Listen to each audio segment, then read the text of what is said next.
Hi ಸ್ನೇಹಿತರೆ, welcome to Jnanasiri Kannada. So ಈ ವಿಡಿಯೋದಲ್ಲಿ ಆಗಸ್ಟ್ ಮಂತ್ 2025ರ ಇಂಪಾರ್ಟೆಂಟ್ ಕರೆಂಟ್ ಅಫೇರ್ಸ್ ನ ಡಿಸ್ಕಸ್ ಮಾಡೋಣ. ಸೊ ಬನ್ನಿ ಗೆಳೆಯರೇ, ವಿಡಿಯೋನ ಸ್ಟಾರ್ಟ್ ಮಾಡೋಣ. ಅದಕ್ಕಿಂತ ಮುಂಚೆ ನೀವು ನಮ್ಮ ಚಾನೆಲ್ನ ಸಬ್ಸ್ಕ್ರೈಬ್ ಮಾಡಿಲ್ಲ ಅಂದ್ರೆ ಈ ಕೂಡಲೇ ಸಬ್ಸ್ಕ್ರೈಬ್ ಮಾಡಿ, ಬೆಲ್ ಐಕಾನ್ ಅನ್ನು ಆನ್ ಮಾಡಿ. ಪ್ರಶ್ನೆ 1. MS ಸ್ವಾಮಿನಾಥನ್ ಶತಮಾನೋತ್ಸವ ಅಂತಾರಾಷ್ಟ್ರೀಯ ಸಮ್ಮೇಳನವನ್ನು ಎಲ್ಲಿ ನಡೆಸಲಾಯಿತು? ನಿಮ್ಮ options: A Navadehali, B Chennai, C Hyderabad, D Bengaluru.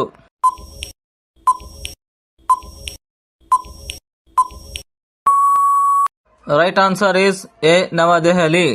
MS Swaminathan research foundation MSSRF 2025ರ ಆಗಸ್ಟ್ 7ರಿಂದ 9ರವರೆಗೆ ನವದೆಹಲಿಯಲ್ಲಿ MS ಸ್ವಾಮಿನಾಥನ್ ಶತಮಾನೋತ್ಸವ ಅಂತಾರಾಷ್ಟ್ರೀಯ ಸಮ್ಮೇಳನವನ್ನು ಆಯೋಜಿಸಿತು. ಈ ಕಾರ್ಯಕ್ರಮವು ಭಾರತದ ಹಸಿರು ಕ್ರಾಂತಿಯ ತಾತ ಎಂದು ಕರೆಯಲ್ಪಡುವ ಪ್ರೊಫೆಸರ್ MS ಸ್ವಾಮಿನಾಥನ್ ಅವರ ಜನ್ಮ ಶತಮಾನೋತ್ಸವವನ್ನು ಸಂಭ್ರಮಿಸುವ ಉದ್ದೇಶದಿಂದ ಆಯೋಜಿಸಲಾಯಿತು. ಪ್ರಶ್ನೆ 2. ಕೃಷಿ ತ್ಯಾಜ್ಯ ಆಧಾರಿತ ಪ್ಯಾಕೇಜಿಂಗ್ ವಸ್ತುವನ್ನು ಅಭಿವೃದ್ಧಿಪಡಿಸಿದ ಸಂಸ್ಥೆ ಯಾವುದು? ನಿಮ್ಮ ಆಯ್ಕೆಗಳು: A IIT Madras, B IIT Bombay, C IIT Ahmedabad, D IIT Delhi.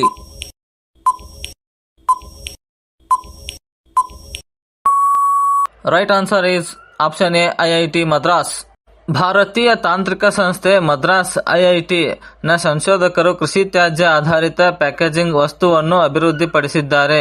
ಇದು ಎಕ್ಸ್ಪ್ಯಾಂಡೆಡ್ ಪಾಲಿಸ್ಟೈರಿನ್, EPS ಮುಂತಾದ ಪ್ಲಾಸ್ಟಿಕ್ ಫೋಮ್ಗಳಿಗೆ ಶಾಶ್ವತ ಪರ್ಯಾಯವನ್ನು ಒದಗಿಸುತ್ತದೆ. ಭಾರತವು ಪ್ರತಿ ವರ್ಷ 350 ಮಿಲಿಯನ್ ಟನ್ಗಿಂತ ಹೆಚ್ಚು ಕೃಷಿ ತ್ಯಾಜ್ಯವನ್ನು ಉತ್ಪಾದಿಸುತ್ತದೆ. ಈ ಆವಿಷ್ಕಾರವು ಭಾರತದಲ್ಲಿ ಉತ್ಪಾದನೆಯಾಗುವ 4 ಮಿಲಿಯನ್ ಟನ್ ಪ್ಲಾಸ್ಟಿಕ್ ತ್ಯಾಜ್ಯವನ್ನು ಕಡಿಮೆ ಮಾಡಲು ಸಹಕಾರಿಯಾಗಬಹುದು. ಪ್ರಶ್ನೆ 3. ಮಾಜಿ RBI ಗವರ್ನರ್ ಡಾ. ಉರ್ಜಿತ್ ಪಟೇಲ್ ಅವರನ್ನು ಆಗಸ್ಟ್ 2025ರಲ್ಲಿ ಯಾವ ಹುದ್ದೆಗೆ ನೇಮಕ ಮಾಡಲಾಯಿತು? ನಿಮ್ಮ ಆಪ್ಷನ್ಸ್: ಎ RBI ಸಲಹೆಗಾರ, B IMF executive director, C world bank advisor, D NITI Aayog member.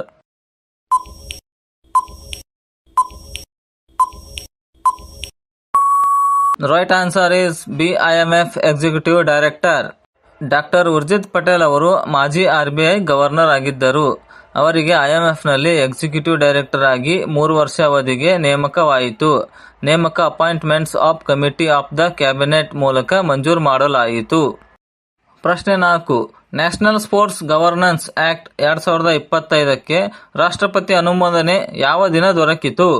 ನಿಮ್ಮ options: A 18 August, B 20 August, C 22 August, D 25 August.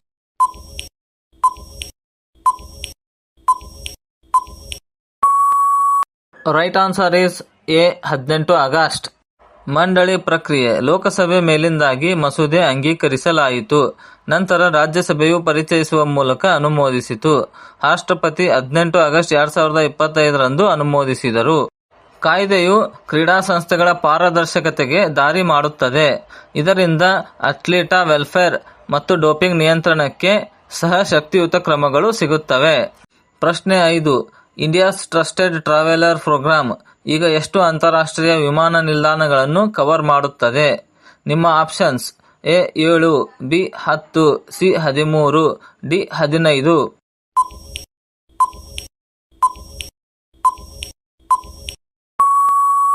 Right answer is C 13.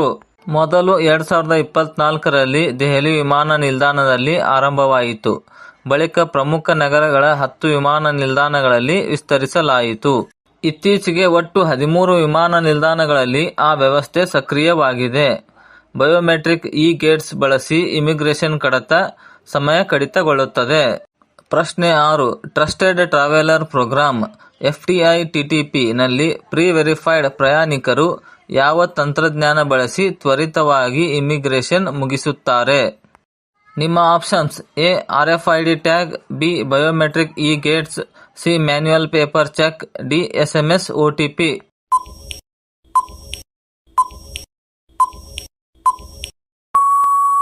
Right answer is B biometric gates. Gates fingerprint, face recognition ಬಳಸಿ ತ್ವರಿತವಾಗುವ ವ್ಯವಸ್ಥೆ. Pre-verified ಪ್ರಯಾಣಿಕರ data ಸುರಕ್ಷಿತವಾಗಿ store ಆಗಿದೆ. Q ಸಮಯವನ್ನು ಬಹಳ ಕಡಿಮೆ ಮಾಡುತ್ತದೆ. ಇವು ಏರ್ಪೋರ್ಟ್ಸ್ ಸೆಕ್ಯೂರಿಟಿ ಪ್ರೋಟೋಕಾಲ್ಸ್ನ ಕೂಡ ಅನುಗುಣವಾಗಿವೆ. ಪ್ರಯಾಣಿಕರ ಅನುಭವ ಸುಧಾರಿಸುವುದು ಪ್ರಮುಖ ಉದ್ದೇಶ. ಮುಂದಿನ ಹಂತದಲ್ಲಿ ಇನ್ನಷ್ಟು ಏರ್ಪೋರ್ಟ್ಸ್ಗೆ ವಿಸ್ತಾರ ಸಾಧ್ಯ. ಪ್ರಶ್ನೆ 7. ಲಡಾಖ್ ಇಂಡಸ್ ನದಿಗಾಗಿ ಯಾವ ದಿನವನ್ನು ಸ್ವಚ್ಛತಾ ಆಂದೋಲನ ದಿನ ಎಂದು ಘೋಷಿಸಿದೆ? ನಿಮ್ಮ options: A. June 3, B. August 12, C. September 8, D. October 12.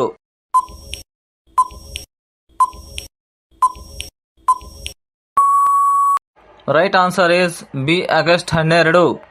ಇತ್ತೀಚೆಗೆ ಲಡಾಖ್ ಆಗಸ್ಟ್ 12 ಸ್ವಚ್ಛತಾ ಆಂದೋಲನ ದಿನವಾಗಿ ಘೋಷಿಸಿದೆ.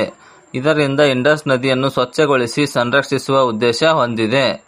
ಈ ಕಾರ್ಯಕ್ರಮದಲ್ಲಿ ಕೇಂದ್ರಾಡಳಿತ ಪ್ರದೇಶದ ಆಡಳಿತ, ಹಿಲ್ ಕೌನ್ಸಿಲ್ಗಳು, ಭಾರತೀಯ ಸೇನೆ, ಭಾರತೀಯ ವಾಯುಪಡೆ, ಅರೆ ಸೈನಿಕ ಪಡೆಗಳು, ಬಾರ್ಡರ್ ರೋಡ್ಸ್ ಆರ್ಗನೈಸೇಷನ್ (BRO), ಸ್ವಯಂ ಸೇವಾ ಸಂಘಟನೆಗಳು, NGO ಹಾಗೂ ವಿದ್ಯಾರ್ಥಿಗಳ ಸಹಭಾಗಿತ್ವ ಇದೆ. ಪ್ರಶ್ನೆ 8. ಡೆಬ್ರಿಗಢ್ ವನ್ಯಜೀವಿ ಅಭಯಾರಣ್ಯ ಯಾವ ರಾಜ್ಯದಲ್ಲಿದೆ? ನಿಮ್ಮ options: A. Karnataka, B. Odisha, C. Jharkhand, D. Madhya Pradesh.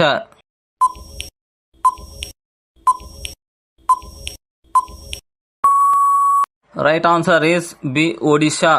ಇತ್ತೀಚೆಗೆ ಒಡಿಶಾ ಸರ್ಕಾರ ಬರ್ಗಢ್ ಜಿಲ್ಲೆಯಲ್ಲಿರುವ ಡೆಬ್ರಿಗಢ್ ವನ್ಯಜೀವಿ ಅಭಯಾರಣ್ಯದಲ್ಲಿ ಹುಲಿಗಳನ್ನು ಪರಿಚಯಿಸುವ ಯೋಜನೆಯನ್ನು ಘೋಷಿಸಿದೆ.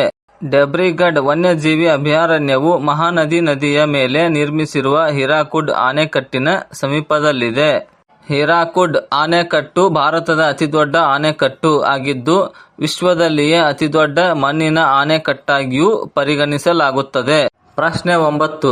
ಅಸ್ಸಾಂನ ಹರ್ಗಿಳ ಆರ್ಮಿ ಮಾದರಿಯನ್ನು ಜೈವ ವೈವಿಧ್ಯ ಸಂರಕ್ಷಣೆಗೆ ಅಳವಡಿಸಿಕೊಂಡಿರುವ ದೇಶ ಯಾವುದು?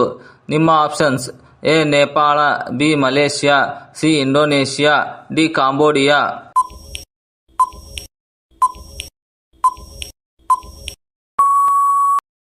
Right answer is C. Indonesia. ಇತ್ತೀಚೆಗೆ ಅಸ್ಸಾಂನಲ್ಲಿ ಯಶಸ್ವಿಯಾಗಿ ಜಾರಿಗೊಂಡಿರುವ ಹರ್ಗಿಳ ಆರ್ಮಿ ಮಾದರಿಯನ್ನು ಕಾಂಬೋಡಿಯಾದ ಟೊನ್ಲೆ ಸ್ಯಾಪ್ ಜೈವಮಂಡಲ ಸಂರಕ್ಷಿತ ಪ್ರದೇಶದಲ್ಲಿ ಕೊಕ್ಕರೆ ಸಂರಕ್ಷಣೆಗೆ ಪರಿಚಯಿಸಲಾಯಿತು.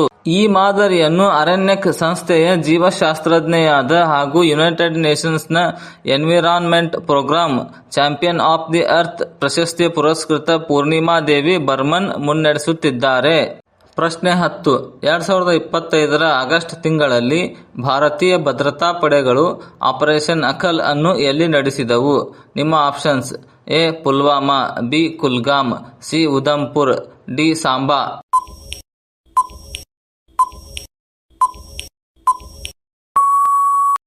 Right answer is B. Kulgam. 2025 August 2ರಂದು ಜಮ್ಮು ಮತ್ತು ಕಾಶ್ಮೀರದ ಕುಲ್ಗಾಮ್ ಜಿಲ್ಲೆಯಲ್ಲಿ ಭಾರತೀಯ ಭದ್ರತಾ ಪಡೆಗಳು ಆಪರೇಷನ್ ಅಖಲ್ ಪ್ರಾರಂಭಿಸಿತು. ಅಖಲ್ ಖುಲ್ಸಾನ್ ಅರಣ್ಯ ಪ್ರದೇಶದಲ್ಲಿ 3ರಿಂದ 5 ಭಯೋತ್ಪಾದಕರು ಅಡಗಿಕೊಂಡಿರುವುದರ ಬಗ್ಗೆ ಬಂದ ಗುಪ್ತಚರ ಮಾಹಿತಿ ಆಧರಿಸಿ ಈ ಕಾರ್ಯಾಚರಣೆಯನ್ನು ಕೈಗೊಳ್ಳಲಾಯಿತು. ಈ ಕಾರ್ಯಾಚರಣೆಯಲ್ಲಿ ಭಾರತೀಯ ಸೇನೆ ಮತ್ತು ಜಮ್ಮು ಮತ್ತು ಕಾಶ್ಮೀರ ಪೊಲೀಸ್ ಹಾಗೂ ವಿಶೇಷ ಕಾರ್ಯಾಚರಣೆ ಗುಂಪು ಭಾಗವಹಿಸಿದ್ದವು. Question of the day.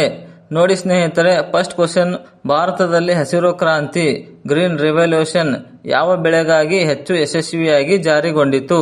Next question ಸ್ನೇಹಿತರೆ, ಭಾರತದ ಮೊದಲ ಉಪಗ್ರಹ ಆರ್ಯಭಟವನ್ನು ಯಾವ ವರ್ಷದಲ್ಲಿ ಉಡಾಯಿಸಲಾಯಿತು?